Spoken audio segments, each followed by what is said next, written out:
Hey family, happy Sunday. It is a balmy 80 some degrees outside. So I thought, why not do a fancy thoughts? Because we haven't done one for a while. I'm at an appointment and I thought this would be a great opportunity for me to reconnect with you all. So happy Sunday once again. This is episode 12, I believe. And episode 12 of our fancy thoughts. For those of you who this might be your first one, or because it's been quite some time, I want to remind you of what fancy thoughts are.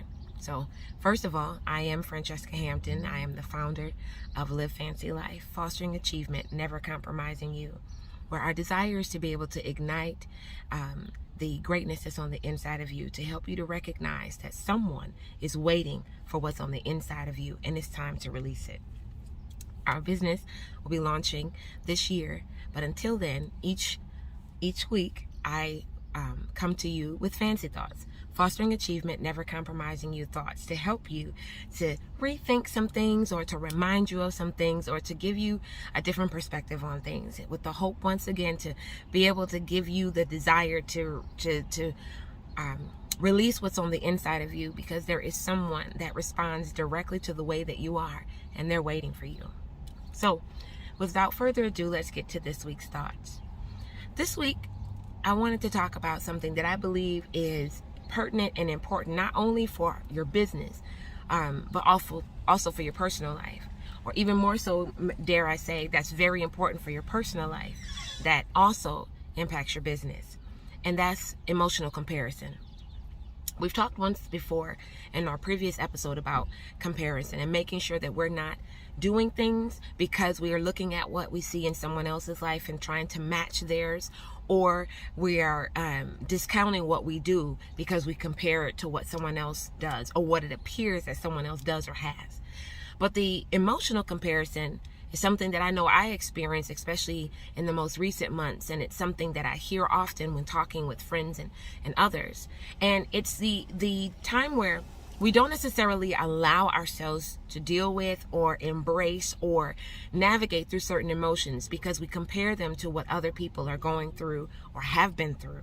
And then we begin to belittle or make light of our own feelings and emotions. For example, let's say that you went through something that to you was very traumatic, or was devastating, or simply just took you out for a day. Let's keep it light. Let's say you experienced something at work and it did not go the way that you desire for it to go. You may have even gotten reprimanded, or had a negative, some negative feedback received, and it took you out because you put a lot of effort into it, you put a lot of thought into it, and you gave it your best, and you did not get the response that you were expecting.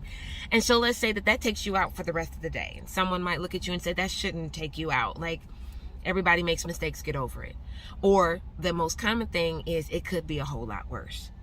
And although that's very true, oftentimes we then internalize that and apply that in every situation, and we can often take the mindset that our feelings are not as valid or as important or as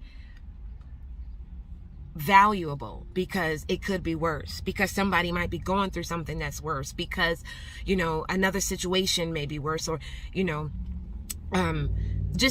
lot. And I'm being mindful, because I don't want to step on toes, but I do want to be honest about this, because emotions are given to us for a reason. And yes, we want to be mindful that we don't get stuck in a pity party. We don't want to get stuck in a negative emotion. But we can, if we're not careful, what happens is we don't deal with our emotions. We just actually stuff them down under the guise or the view of, it could have been worse. And so therefore, I'm just going to push it off to the side and get over it.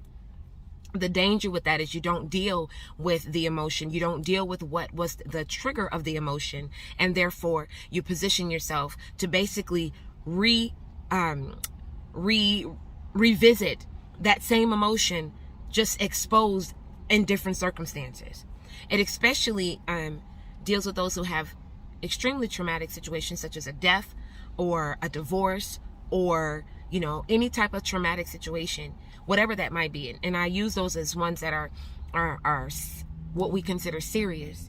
And even when you're dealing with that, after a certain period of time, the the mindset of others is often that you should be over it by now, or you should be able to move on, or just different things. And because we feel that, or we've been told that our emotions, we should have dealt with that by now, once again, we stuff it down and we push it to the side. So my fancy thought for you today is to allow yourself to feel the emotions that you feel, whatever they are, in yourself. I want to be very clear. We want to make sure that we don't allow our emotions and the feeling of those emotions to justify any type of reaction that impacts another person. You dealing with your emotion is something you need to deal with. It can't be something that you allow as an excuse or a reason to react to someone else, because you are in control of you. But in the same token, we need to allow ourselves to feel. God created us uniquely, but he also created us majestically.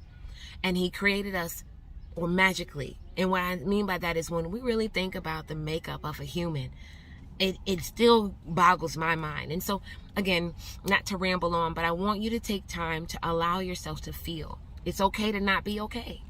It's okay to go through things. It's okay to need a moment. And we need to allow others to embrace that moment. We need the ability to allow others to go through that moment and not try to push them through because it's uncomfortable for us.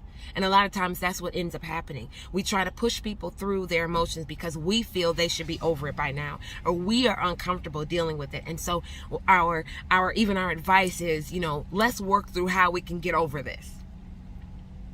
Be mindful.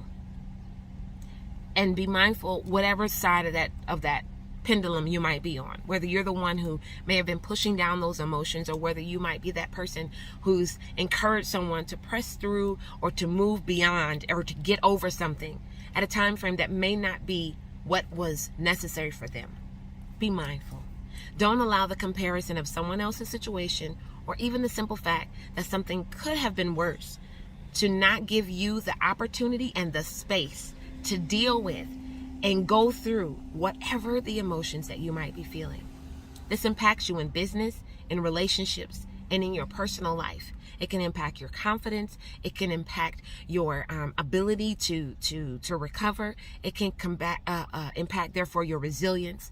All of these things are necessary in order for you to be the best you that you were created to be, and to accomplish everything that you were set forth to accomplish or designed to accomplish. So, be good to you. Give yourself space to make mistakes. Give yourself space to feel. Be kind to you. Remember, you are well able and fully capable to accomplish all that you were created and designed to do. So go and be great. Thanks again for joining. As a reminder, all of these are available for you on Instagram, Facebook, and YouTube. And I hope that you are continuing to be blessed and encouraged with these messages. Have a great day.